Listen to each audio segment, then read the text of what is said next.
Bonjour à tous et bienvenue dans votre émission Le Magazine littéraire jeunesse. Raconte-moi ton livre. Aujourd'hui, nous sommes à la bibliothèque de Sainte-Luce en compagnie d'Angélique. Bonjour Angélique. Bonjour Fabienne. Alors Angélique, aujourd'hui, nous allons parler du thème de la mer. Peux-tu me raconter un petit peu le travail que tu as fait autour de ce thème-là? Oui, en fait, à la bibliothèque, chaque mois, nous lançons un sujet, une exposition et les enfants y participent aussi. Donc voilà, nous présentons les mystères de la mer, les enfants ont fait des fresques et c'est toute une émulation autour de la mer à Sainte-Luce qui n'est pas toujours très connue finalement.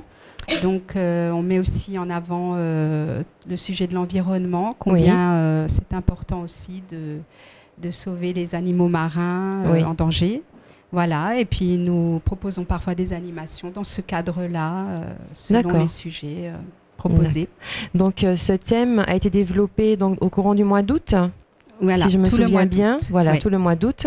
Et donc, les enfants ont pu sélectionner un livre et pouvoir parler un petit peu du travail que vous avez fait autour de ce thème-là, donc la mer. Donc, nous sommes dans la commune de Sainte-Luce, hein, donc une commune entourée d'eau et connue pour ses belles plages. Mais effectivement, n'oublions pas que pour garder ces belles plages et le monde sous-marin, nous devons avoir des gestes responsables en essayant de garder l'environnement propre. N'est-ce pas, Angélique? Tout à fait, Fabienne. Et d'ailleurs, nous avons mis une sélection de livres avec autant des classiques, des romans, des petits romans de jeunesse sur le thème de la mer, de l'eau, et aussi des documentaires pour que les enfants s'intéressent à la mer, à tout ce qu'elle contient, à tous ses mystères, voilà. Plus tous les panneaux que nous présentons. Et nous encourageons les enfants à venir vraiment les lire, à découvrir. D'accord. Donc j'ai pu voir derrière nous un travail fait par toi, Angélique, et donc les enfants que tu avais avec toi au mois d'août. Donc je trouve que c'est magnifique, hein, le travail d'approche que vous faites avec les enfants justement en bibliothèque, hein, puisque bon, la bibliothèque c'est un lieu de lecture, de recueillement, mais aussi de découverte, de recherche et de réalisation, hein, d'œuvres. Tout à fait, toute la créativité possible est accueillie, de mise, donc voilà. Voilà. Donc aujourd'hui, nous aurons comme d'habitude 3 enfants qui vont présenter chacun leur livre. Et donc nous allons commencer tout de suite par Lola.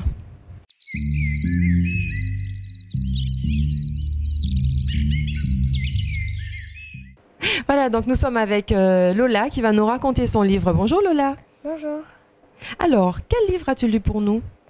Le voyage de Gaïa au pays du Lamentin. De quel auteur?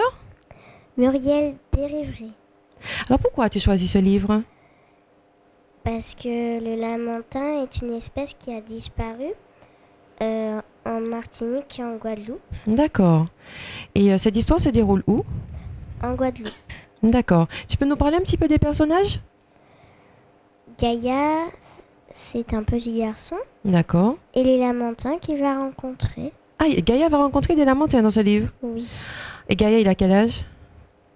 On ne le raconte pas. On ne le raconte pas, mais c'est un jeune garçon. Oui. Originaire donc de la Guadeloupe. Oui. D'accord. Donc Gaïa va rencontrer des Lamentins, donc ça veut dire que Gaïa est partie sur l'eau. Oui. Oui? Tu peux nous raconter un petit peu le livre? Alors, Gaïa, c'est un garçon qui se promenait souvent au bord de la plage. Son papa est pêcheur. Oui. Et donc du coup, il part toujours à la pêche, donc il ne le voit presque pas. Et on lui avait... Et Gaïa habite au Lamentin. Ah, donc Gaïa habite dans la commune du Lamentin, donc en Guadeloupe. Oui. D'accord. Et j'ai pu comprendre que son papa est marin-pêcheur. Et Gaïa a eu l'occasion d'aller à la pêche avec son papa? Non. Non. D'accord. Donc son papa partait souvent à la pêche et Gaïa aimait se promener le long de la plage. Oui. D'accord. Et donc il a rencontré où son premier Lamentin? Alors, et à l'école, on avait parlé de l'animal, le Lamentin, qui avait disparu.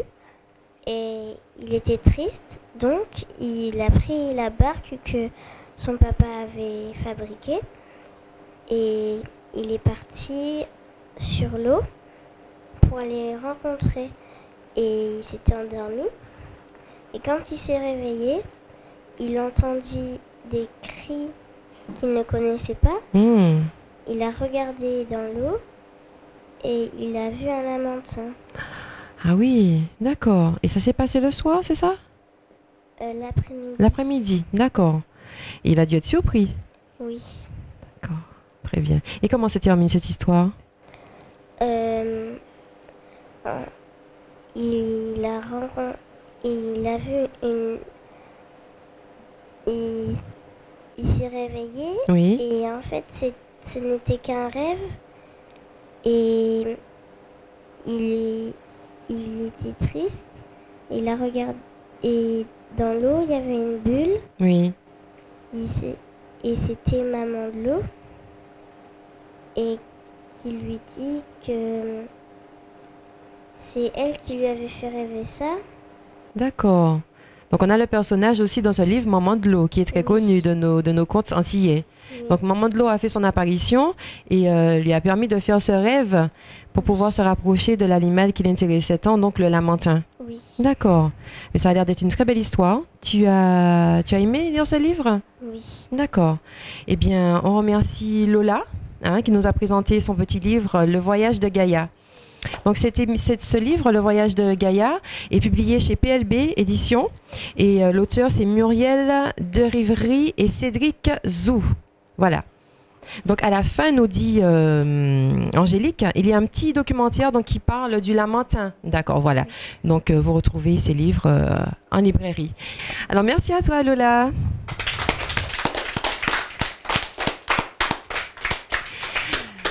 Et donc maintenant, nous allons recevoir Jules qui va nous présenter son livre.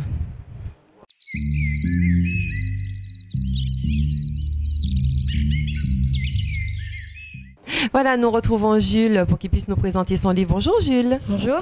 Quel âge as-tu Jules? 10 ans. 10 ans, voilà. Donc aujourd'hui, tu vas nous parler de quel livre? De L'enfant et la mer des Caraïbes de Frédéric Pichon. Ça, c'est un très très beau livre. Oui. Raconte-nous un petit peu ce qui t'a intéressé dans ce livre. J'ai bien aimé l'histoire de Marcus. Donc Marcus, c'est un jeune garçon qui est au collège. Je sais plus si on dit son âge. Niveau, d'accord.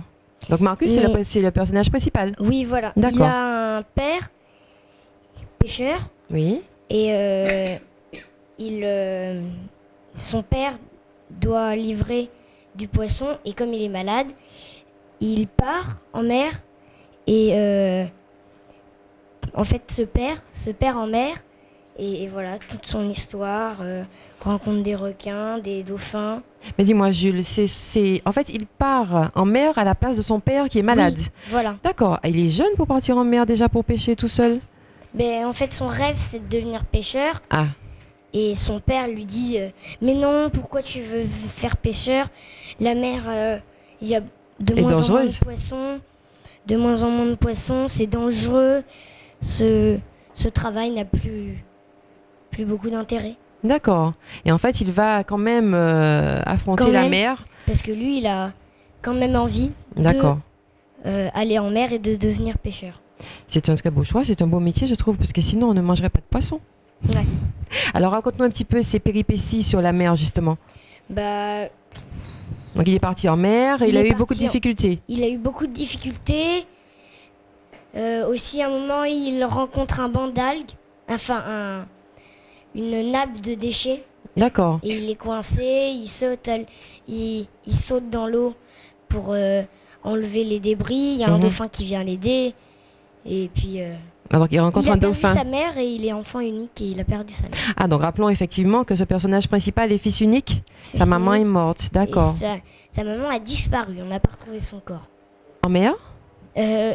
Tous les matins, elle allait se baigner, et un matin, on a retrouvé que ses tongs et sa serviette. Ah, donc sa maman aurait disparu en mer. C'est peut-être pour ça qu'il est aussi attaché à la mer aussi. Oui. Donc c'est une très très très grande histoire, ça, une belle histoire qui parle de la mer, mais qui parle aussi de certaines souffrances qu'il a pu avoir du fait qu'il a perdu sa maman tout jeune et qu'il aime la mer et que pourtant que ce soit la mer qui ait pris sa maman. Ouais. Ah oui, je conseillerais vivement à nos jeunes téléspectateurs de lire ce livre. Tu peux nous rappeler le titre? L'enfant et la mer des Caraïbes de Frédéric Pichon. Frédéric Pichon qui fait de beaux livres. D'accord, très bien. Frédéric Pichon qui fait de beaux livres. Donc dis-nous juste un peu comment se termine cette histoire. Puisqu'il est parti en mer, il a eu beaucoup de déboires. Hein, donc il a rencontré un dauphin qui l'a aidé à défaire les nœuds qui s'étaient faits dans son moteur par rapport aux déchets. Et donc ensuite... Comment se termine l'histoire? Mais non. Il revient de la mer quand même? Oui. Ah d'accord, tu m'as fait peur. Je croyais que lui aussi avait disparu. Non? Non, il revient. Donc en fait, sa mère n'est pas morte. Ah. Elle est partie en Dominique. En fait, il s'aimait plus trop ses parents. Donc sa mère a décidé de laisser sa serviette pour bien faire croire qu'elle avait était morte. Mais elle est partie en Dominique. Elle a donné de l'argent au monsieur qui guère les bateaux. Oui. Ou le monsieur du port. Oui. Et elle vit clandestinement en Dominique. Et comme à la télé, on a eu l'information de la disparition, oui. Ben là, elle est partie faire des recherches et en mer. Oui. Et en fait, elle est revenue en... Ah oui, l'histoire se passe aux Saintes. D'accord, donc les îles des Saintes en Guadeloupe.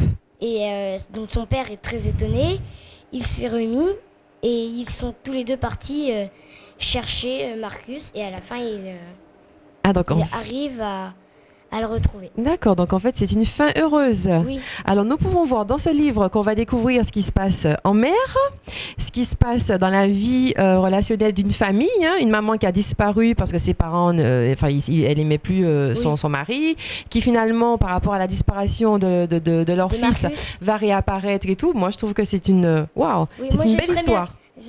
J'ai bien aimé.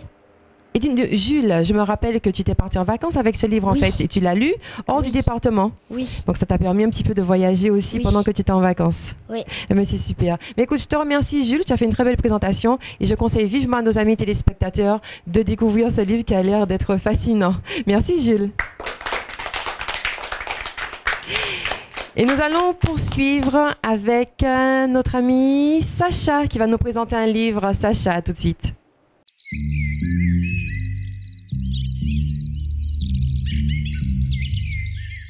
Alors nous retrouvons Sacha pour qu'il nous parle de son livre. Bonjour Sacha. Bonjour. Sacha, quel âge as-tu? 11 ans. Et tu passes en quelle classe cette année? 6e. Waouh. Très bien. Donc aujourd'hui tu vas nous parler de quel livre? De Les requins et le trésor sous-marin. De Michael. D'accord. Alors pourquoi tu as choisi cette... Enfin c'est une BD, non? Oui, c'est une BD. C'est une BD, d'accord. Donc pourquoi tu as choisi cette BD? Parce que ça parle de la plongée sous-marine. De Tom, un garçon qui pour la première fois va faire de la plongée. D'accord. Et il va en même temps de faire de la plongée faire une chasse au trésor avec ses amis Mélissa et Robbie. D'accord. Et donc Mélissa et Robbie ont à peu près le même âge que lui. Et ils ont le même âge. Oui. D'accord, très bien. Donc là, on va pouvoir découvrir les fonds marins. Oui, c'est exact. Très bien. Donc raconte-moi un petit peu ton livre. C'est Tom, il va en Guadeloupe. Oui. Pour voir des amis à ses parents. D'accord. Et donc, c'est leur fille Mélissa demande à Tom de faire une chasse au trésor avec lui. D'accord. Et donc lui, Tom, il est à moitié endormi puisque à cause du décalage horaire. Oui. Alors il accepte, mais il savait pas que c'était une chasse au trésor sous-marine. D'accord. Alors sa première épreuve, c'est de chercher sur une plaquette, des plaquettes. Il y a des noms. Oui. Et c'est le nom d'une espèce qu'il faut trouver. Il y a une photo sur une plaquette immergeable. D'accord. Il faut écrire le nom de l'animal. À trouver. À trouver. D'accord. Et on l'écrit. Le premier qui a écrit tous les noms. Et tout ça se passe sous l'eau. Tout ça se passe sous l'eau. Ces enfants ont déjà certainement fait un peu de plongée pour se rendre... Alors, Tom et Robbie, non. Mais non. Mélissa, c'est une fille d'un plongeur. D'accord. Elle connaît déjà. D'accord. Donc, c'est une magnifique aventure. Et donc, ils vont découvrir quoi comme espèce, justement, à retrouver pour faire cette chasse au trésor? Plusieurs animaux. Des coquillages. Il nous montre une plaquette à un moment. Oui. C'est là. C'est les choses à trouver. D'accord. Donc il y a des coraux, des anémones, des poissons, des oursins. Et du corail, apparemment. Oui. Et donc, comment se termine cette histoire? Donc, qui va remporter cette chasse au trésor? C'est leur équipe. En fait, il y avait plusieurs étapes avant la grande finale. D'accord. C'est plusieurs étapes et celui qui gagne va commencer en premier pour chercher le coffre. D'accord. Eh bien, écoutez, chers amis téléspectateurs, je trouve ça magnifique, une belle petite BD pour nos jeunes adolescents, qui nous permet de découvrir les fonds marins et une façon très ludique, justement, de découvrir ces fonds marins et ces espèces, qu'il faut protéger. Voilà. Donc, Sacha, on te remercie.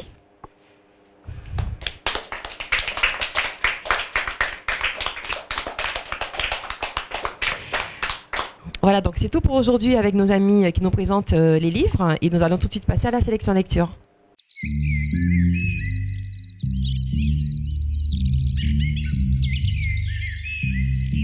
J'ai sélectionné pour vous aujourd'hui donc 3 ouvrages. Le premier, La petite fille aux gros cheveux, album illustré en français, donc de Marie-Chantal Francillette et Bruno Coiffard, chez Caraïbes Éditions. Donc c'est une petite fille mulâtre qui a bien des soucis avec ses cheveux. Donc le second livre, Marie-Rose et le roi des requins. Donc Marie-Rose et puis Roi Réchéant. Donc c'est un bilingue français-créole de Dominique Valsienta. Texte de Dominique Valsienta, traduction créole de Henri Cadoré. Les illustrations sont de Igor Mekiev. Donc ça vient de la collection Contes des 4 vents, de contes et légendes des mondes Caraïbes Martinique, aux éditions L'Harmattan. Marie-Rose, une petite fille de 8 ans, vivait en Martinique. Un matin des grandes vacances, Marie-Rose et sa grand-mère marchaient dans les vagues. Tout à coup, grand-mère Yvonne glissa et tomba. Marie-Rose se précipita et aida sa grand-mère à se relever. Mais elles ne retrouvèrent pas ses lunettes. Un requin les avait emportées. La petite fille, voyant sa grand-mère triste, parce qu'elle ne pourrait plus lire des livres qu'elle aimait tant, décida alors d'aller voir le roi des requins et à la nuit tombée, se glissa hors de son lit. Troisième livre sélectionné pour vous, Kalika, la quête du rêve bleu, de Muriel Di-Riveri et de Thierry Bergam, aux éditions PLB. Kalika, plus à l'aise dans la nature qu'avec ceux de son âge, trouve souvent refuge dans son canot. La côte bordée par la mer des Caraïbes est son jardin secret. Sa rencontre avec une gigantesque baleine à bosse la propulse dans une aventure fantastique qui commence par un étrange rêve. Donc je vous rappelle la sélection du jour. La petite fille aux gros cheveux, Marie-Rose et le roi des requins, Kalika, la quête du rêve bleu. Voilà, cette émission touche à sa fin. Je vous rappelle que nous étions à la bibliothèque de la commune de Sainte-Luce, en compagnie d'Angélique et d'un petit public ravissant. Voilà, je vous dis donc à très bientôt dans votre magazine littéraire jeunesse Raconte-moi ton livre sur votre chaîne locale Zouk TV. À bientôt, ciao ciao.